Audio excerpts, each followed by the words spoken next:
Evergrande, there's an update there. Yeah, so last night Evergrande filed for U.S.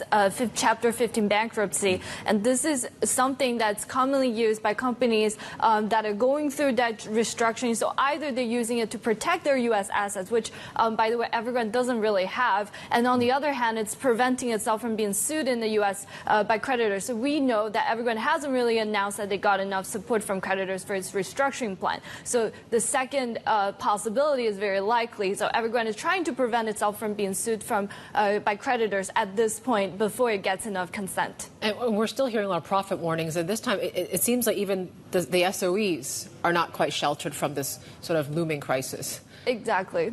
And I think to some extent this is well expected. We're 3 years into the property crisis, so of course the first wave to fall is the private developers, but then it will eventually spread to these state-owned developers.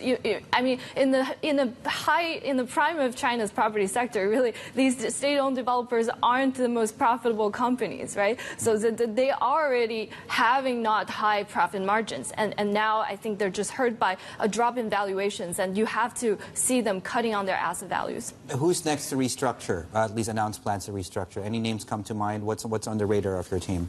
I think Country Garden is one that the market is speculating to go through. You know, it has so much debt, so even if it's able to extend some of the bonds for the short term, it will eventually have to go through a restructuring plan if the sales don't pick up.